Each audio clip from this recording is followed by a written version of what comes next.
오늘 하나님께서 우리에게 주시는 말씀은 로마서 4장 18절에서 25절까지의 말씀입니다. 로마서 4장 18절에서 25절입니다.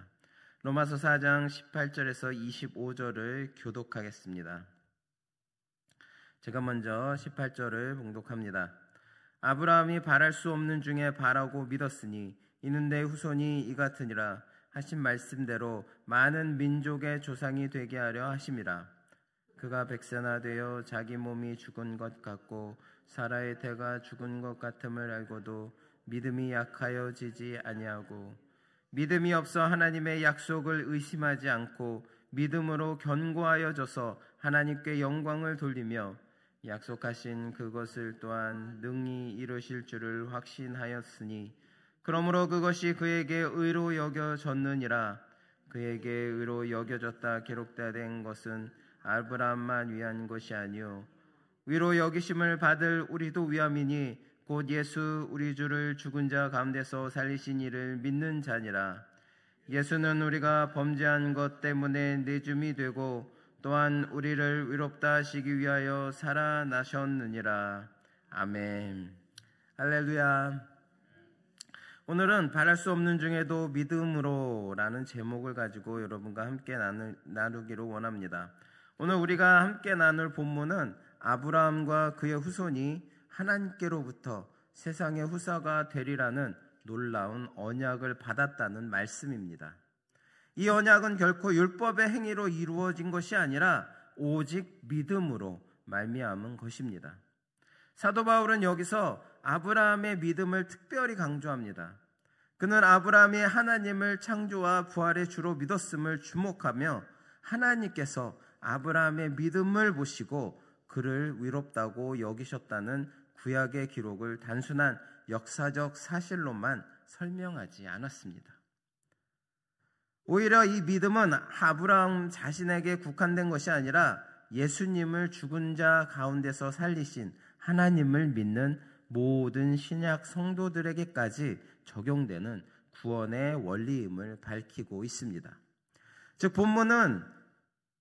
본문을 통해 우리는 믿음이 단순한 마음의 확신이나 일시적 감정이 아니라 하나님께서 위롭다고 인정되시는 참된 구원의 길임을 알 수가 있습니다.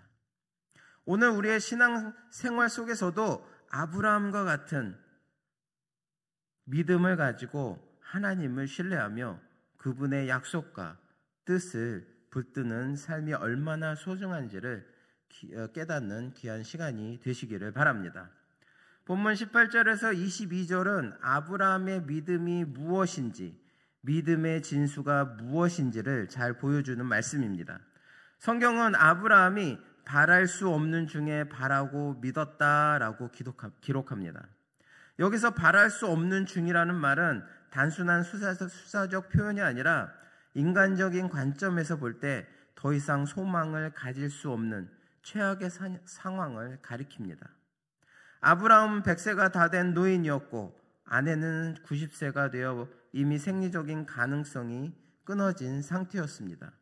누가 보아도 자녀를 얻는다는 것은 불가능한 일이었습니다. 그러나 하나님께서는 바로 그 상황 속에서 후손을 약속하셨고 아브라함의 자손이 하늘의 별과 같이 많아질 것이라고 말씀하셨습니다. 인간의 눈으로 보면 터무니없는 약속처럼 보였지만 아브라함은 그 말씀을 믿고 소망을 품었습니다. 그렇다고 해서 아브라함이 현실을 외면한 것은 아니었습니다. 그는 자기의 상황을 누구보다도 잘 알고 있었습니다. 자기의 몸의 상태와 아내 사라의 상태를 똑똑히 직시했습니다. 그러나 현실에 눌려 절망하지 않았습니다. 오히려 하나님께서 약속하신 말씀에 시선을 고정했습니다. 이것이 바로 믿음의 본질입니다. 믿음은 현실을 무시하는 맹목적인 태도가 아니라 현실을 똑바로 보면서도 그 현실보다 더 크신 하나님의 약속을 붙잡는 것입니다. 아브라함은 자신의 무능과 한계를 넘어 하나님을 바라보았습니다. 하나님께서 약속하신 것을 능히 이루실 줄을 확신했다고 오늘 말씀은 말씀하고 있습니다. 이것이 믿음의 진수입니다. 믿음은 자기 자신을 보면서 생기는 것이 아니라 하나님을 바라볼 때 생기는 것입니다.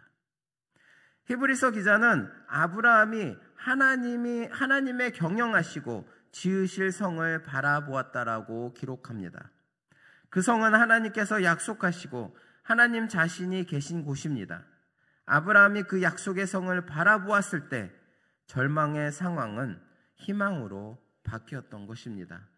오늘 우리도 마찬가지입니다. 자신의 처지와 현실만 바라보면서 절망할 수밖에 없는 그런 일들이 너무나 많이 일어나고 있습니다.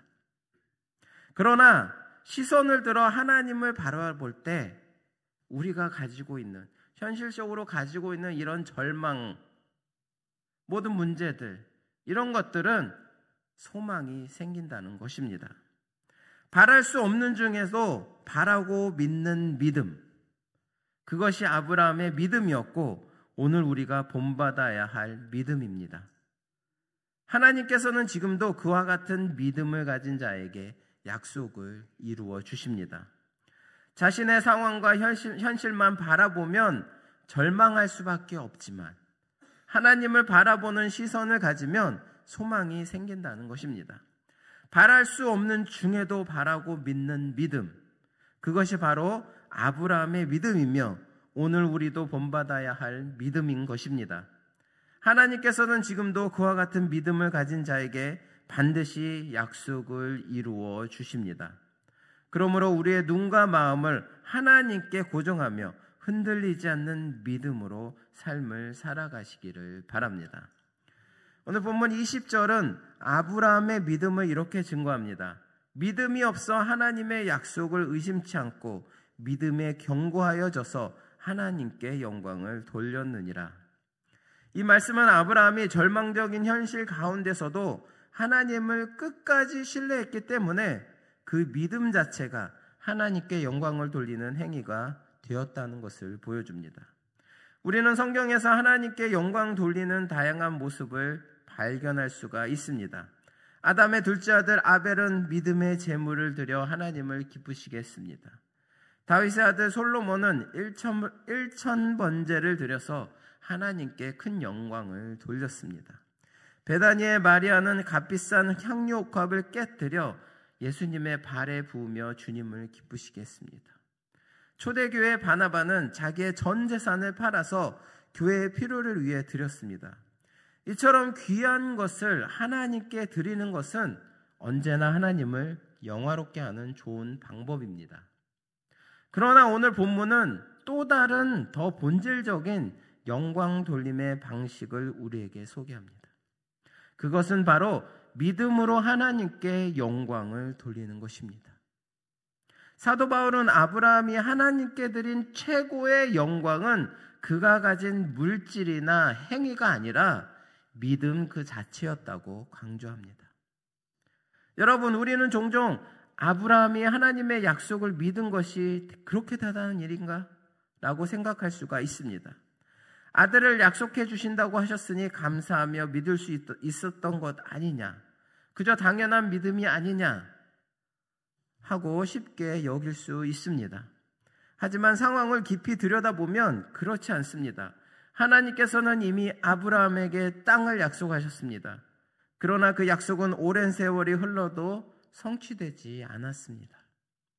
사도행전 7장 5절은 아브라함이 발붙일 만큼의 유업도 받지 못했다고 증거합니다. 또한 히브리서 11장 9절을 보면 아브라함이 후손과 함께 여전히 장막에 거했다고 기록합니다. 즉 현실적으로는 하나님께서 주신 약속이 이루어지지 않은 상황이 계속 이어지고 있었던 것입니다. 게다가 아브라함은 100세가 다 되었고 아내 사라는 90세가 되어서 더 이상 아이를 가질 수 없는 처지였습니다. 그런 상황에서 다시 자손이 하늘의 별처럼 많아지리라 라는 하나님의 약속을 주신다면 누가 그것을 그대로 믿을 수 있겠습니까? 우리도 하나님 앞에 힘들 때, 문제가 생길 때마다 하나님 앞에 나와서 기도합니다. 하지만 그 기도의 응답이 이루어지지 않는다면, 그 기도의 응답이 너무나 오래 걸린다면 금세 포기하고 말 때가 너무나 많이 있습니다.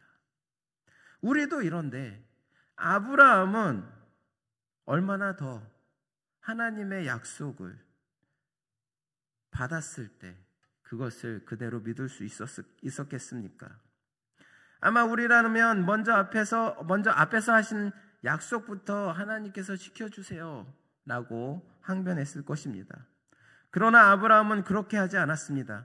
그는 자신의 현실을 외면하지 않았습니다. 냉정히 바라보고 충분히 절망할 수 있는 그런 상황이었음에도 불구하고 하나님의 약속을 끝까지 신뢰했습니다. 의심하지 않았을 뿐 아니라 오히려 더 견고하게 믿었습니다. 그리고 그 믿음이 하나님께 큰 영광이 되었다라고 오는 말씀은 저희들에게 알려주고 있습니다. 사랑하는 성도 여러분, 우리가 하나님께 영광을 돌리는 방법은 단지 귀한 것을 드리는 데에만 있지 않습니다. 물론 그것도 귀한 예배입니다. 그러나 더 본질적인 영광 돌림은 아브라함처럼 믿음을 지키는 것입니다.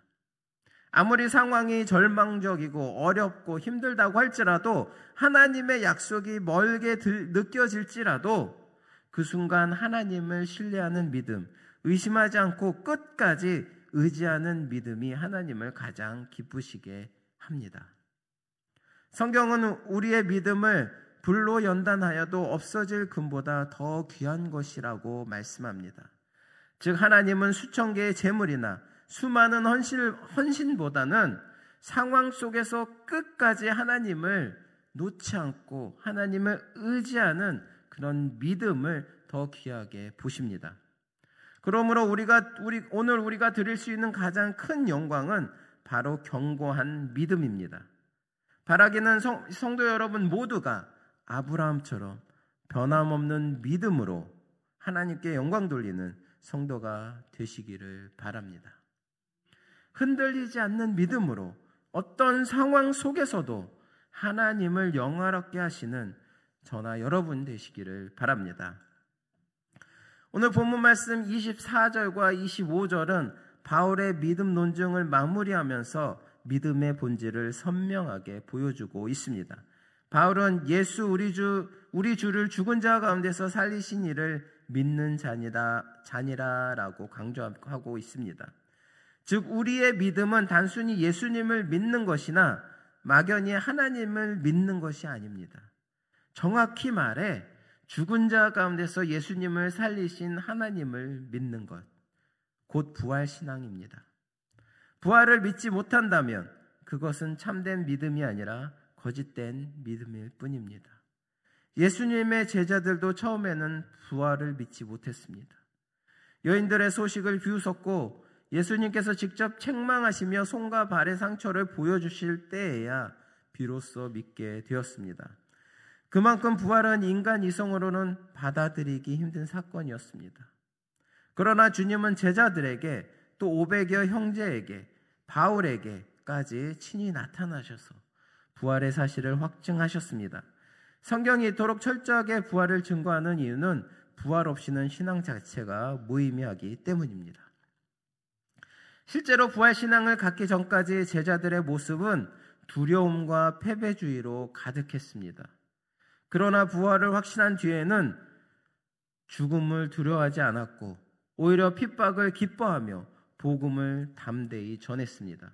그 믿음으로 하루에 수천 명이 회심했고 교회가 살아났으며 결국 로마 제국까지 변화시켰습니다. 이것이 바로 부활 신앙의 능력입니다. 오늘날 기독교가 힘을 잃은 이유는 부활 신앙을 상실했기 때문입니다. 부활을 신화로 축소하거나 아예 제거한 신앙에는 아무런 능력이 나타날 수가 없습니다. 그러나 참된 신앙은 언제나 부활 신앙 위에 세워져 있습니다. 사랑하는 성도 여러분, 부활 신앙은 단순한 교리가 아니라 우리의 삶을 변화시키는 능력입니다. 우리가 부활의 주님을 믿을 때 죽음을 이길 용기와 고난 속에서도 기뻐하는 힘이 생기며 세상을 새롭게 하는 역사가 일어납니다. 그러므로 부활신앙을 굳게 붙들고 그 믿음으로 승리하며 하나님께 영광 돌리는 삶을 사시기를 바랍니다. 오늘 본문 25절은 예수님의 부활이 우리 믿음과 구원에 갖는 결정적 의미를 증거하고 있습니다. 사도 바울은 예수님을 단순히 죽은 자 가운데서 살아나신 분으로만 보지 않았고 우리의 의를 확정하시고 하나님의 칭의를 선언하신 분으로 강조하고 있습니다. 즉 부활은 미래에 이루어질 우리의 부활 이전에도 이미 구원과 의로움과 긴밀히 연결되어 있다는 것입니다. 하지만 안타깝게도 많은 성도들은 이 사실을 충분히 알지 못합니다. 어떤 사람들은 부활을 과학적으로 증명할 수 없다며 믿음을 소홀히 하거나 부활을 양보해도 구원에는 큰 문제가 없다라고 생각하기도 합니다. 그러나 사도 바울이 강조하듯 예수님이 죽은 자 가운데서 다시 살아나지 않으셨다면 우리의 믿음과 구원, 십자가의 의미까지 모두 흔들리게 되는 것입니다. 예수님은 우리를 대표하여 죄에 대해 죽으셨고 부활하심으로 더 이상 죄와 사망이 지배하지 않는 의인으로서 살아계심을 확증하셨습니다. 부활 이후 예수님은 40일 동안 지상에 머무르셨지만 이는 단지 부활을 증거하기 위한 기간이었을 뿐 다시 죄와 사망의 세상으로 돌아가신 것이 아닙니다. 이후 승천하시어 하나님과 함께 하신 것은 우리의 믿음의 근거가 되며 의인이 더 이상 죄의 자리로 되돌아갈 수 없음을 보여주고 있습니다. 예수님의 부활은 우리의 구원의 완전함을 우리에게 알려주고 있습니다. 성도 여러분, 부활 신앙이 없으면 복음의 핵심이 무너진다는 것을 깨달으시기 바랍니다. 예수님의 부활을 믿는 것은 선택이 아니라 참된 신앙의 필수 조건입니다. 부활 신앙을 붙들 때 우리의 의로움과 구원이 확증되고 하나님께 영광을 돌릴 수 있습니다. 그러므로 우리는 반드시 이 부활 신앙을 붙잡고 날마다 은혜 안에서 살아가야 합니다. 우리의 믿음이 굳건할 때 우리의 삶 속에서 하나님께 영광을 드리는 참된 제자가 될 수 있음을 기억하시기 바랍니다. 사랑하는 성도 여러분, 아브라함은 단순히 위대한 업적을 남겼기 때문에 높이 평가된 것이 아닙니다. 유대인과 이슬람교 그리고 중세 로마 교회까지도 아브라함을 존경한 이유는 단 하나, 그의 믿음 때문입니다. 어떠한 상황 가운데서도 하나님을 믿는 믿음, 그 믿음 때문에 아브라함은 존경을 받았던 것입니다. 그의 삶과 후손이 하나님의 큰 계획 속에 쓰임받은 이유, 하나님께 의롭다 하심을 받은 이유, 그리고 그의 이름이 오늘까지 기려지는 이유 모두 이 믿음에 있습니다. 사도 바울이 강조하는 핵심이 바로 여기 있습니다. 믿음은 아브라함과 같이 믿음은 사람을 아브라함과 같이 하나님의 계획 속에서 위대한 존재로 세우며 우리의 죄 문제를 해결하고 영생의 길로 인도하는 능력 있는 힘입니다. 믿음 없이는 아무리 노력해도 아무리 많은 업적을 쌓아도 하나님 앞에서 참된 의미를 가질 수가 없습니다. 그러므로 오늘 본문을 통해 우리에게 주시는 교훈은 분명합니다. 믿음은 금보다 귀하고 무엇과도 바꿀 수 없는 소중한 영적 보화입니다. 우리가 아브라함처럼 바랄 수 없는 중에도 믿음으로 하나님을 신뢰하며 그의 약속을 붙들 때 하나님께 영광을 돌리고 우리의 삶도 풍성하게 열매 맺을 수가 있는 것입니다. 사랑하는 성도 여러분, 우리 삶 속에서 믿음을 더욱 견고히 하며 바랄 수 없는 중에도 믿음으로 하나님을 신뢰하는 삶을 살아가기를 간절히 바랍니다. 아브라함이 그랬듯 우리의 믿음 또한 하나님께 영광이 되며 세상을 향한 하나님의 큰 계획 속에서 아름답게 쓰임받는 통로가 될 것입니다. 오늘 하루도 믿음으로 말미암아 하나님의 크신 계획 안에서 아름답게 쓰임받음으로 승리하시는 저나 여러분 되시기를 바랍니다.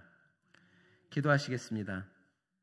사랑과 은혜가 충만하신 하나님 아버지, 오늘 저희는 아브라함의 믿음과 예수 그리스도의 부활 신앙을 통해 믿음의 참된 의미와 그 귀함을 다시 한번 깨닫게 하였습니다. 하나님, 저희가 세상의 어려움과 절망 속에서도 아브라함처럼 현실을 정확히 바라보되 결코 주님을 의심하지 않고 믿음으로 의지하게 하여 주시옵소서.